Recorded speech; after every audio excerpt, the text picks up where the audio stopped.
Let me say at the beginning, Mr. Speaker, that the member from Yorkton Melville is far too good an MP to honestly believe much of the speech that he just gave in the House of Commons today.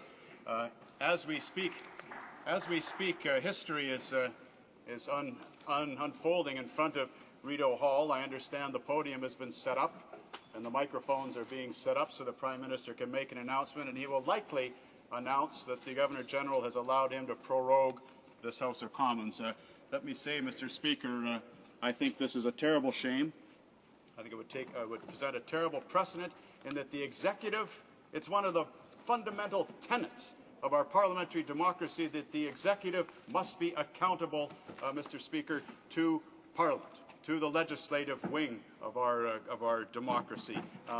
In this sense, the legislative wing, Parliament, the House of Commons, has decreed it has lost confidence in this government. All it wishes is the opportunity to express that non-confidence in a majority vote scheduled for Monday. The Prime Minister has run behind the apron strings of the sovereign to avoid that necessary vote that should take place on Monday.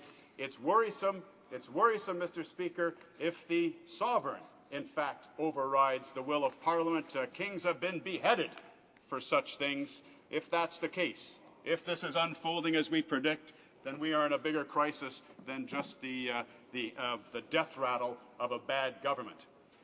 We are, in fact, watching just that, Mr. Speaker, the death rattle of a bad government, because, for the simple reason, the Prime Minister blew it.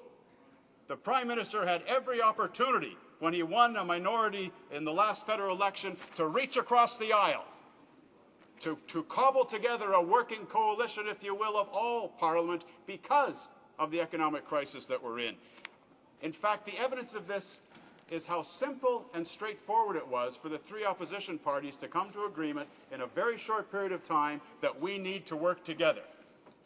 That tells me that the Prime Minister could have done the same thing if he had reached across the aisle in a spirit of collaboration and cooperation that one might expect in a period of crisis. If we were all paddling our canoe in the same direction, we could navigate these turbulent waters without this unrest that's unfolding as we speak. But no, instead of that simple gesture of goodwill, he reached across the aisle, all right, but he reached across the aisle to slit his enemies' throats in an aggressive act, a bombastic act, unnecessarily antagonistic act of reaching across the aisle. Instead of extending his hand in friendship, he slapped the opposition parties in the face. He tried to unleash a veritable wish list of neoconservative diatribe.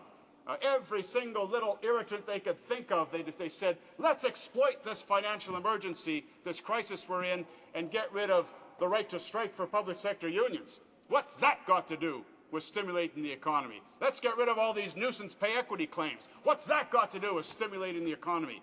Let's pull the rug out from under our political opposition's ability to participate in the next federal election. What has that got to do with stimulating the economy, Mr. Speaker? That is what so sorely offended Canadians, and certainly all three of the opposition parties, to the point that they said enough is enough. We will not tolerate this bullying any longer. We want to get down to business, Mr. Speaker.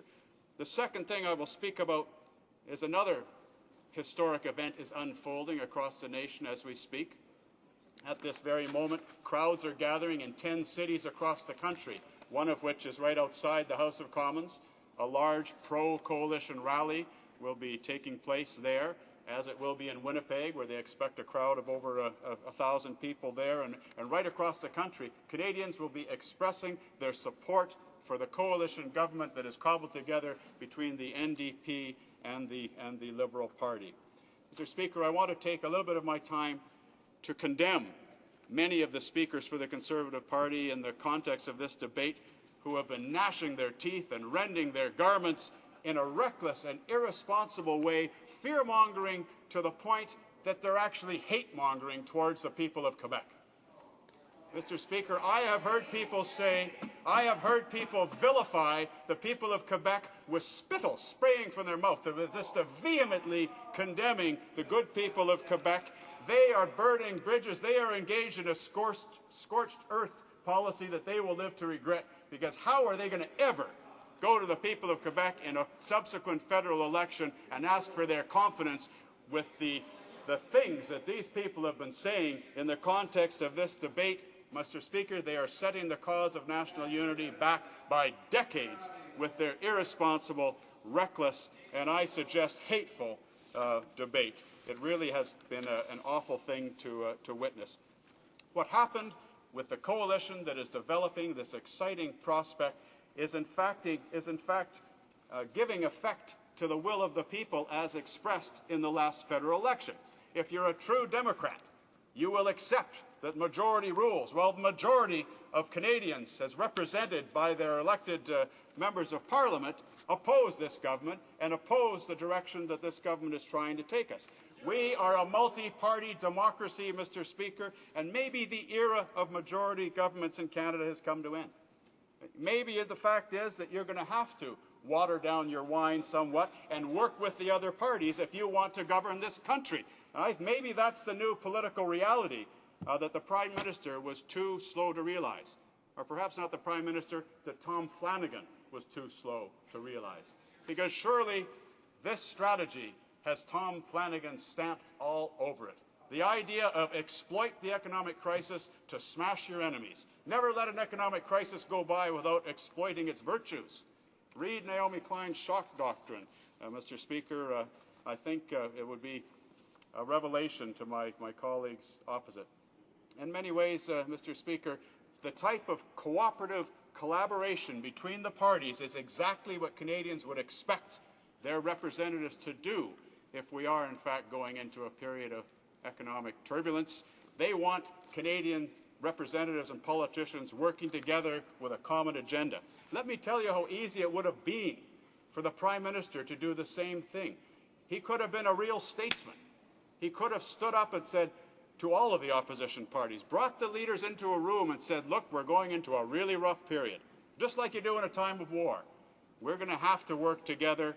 Let's set aside the things that divide us and agree upon the things that unite us and move together as a nation until we get past this turbulence. At least postpone those things.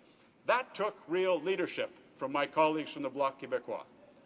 They admit they are still dedicated to a sovereign nation of Quebec.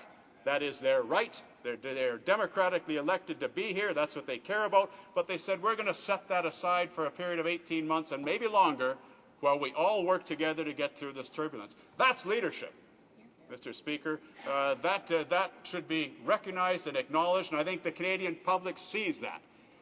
The rest of us have put left our political baggage at the door of this place.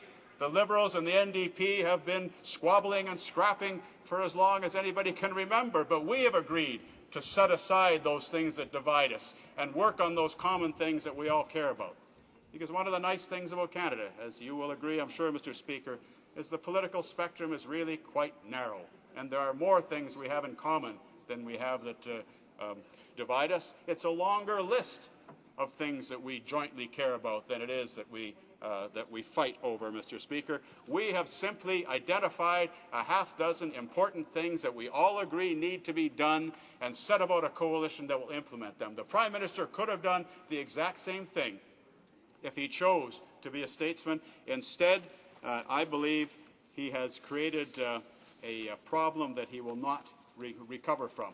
Even if the Governor-General does agree that she's willing to prorogue Parliament, this problem will not go away, because no amount of money in the next 6 weeks is going to buy back the credibility that they lost by choosing to be aggressive and bombastic instead of statesmanlike. We had a valuable insight into the true nature of these guys, Mr. Speaker. The veneer was scraped off. We got to see who they really are. They kept up this illusion for a couple of years that they can set aside their radical fringe, but the radical fringe seeped through at the first opportunity and dominated, and I believe skewed the reason of an otherwise decent man, the Prime Minister of Canada. I think he was misled, he got bad advice, and he blew it, and the consequences are as we see it today, Mr. Speaker. He has lost the confidence of Parliament, and a new government will take over.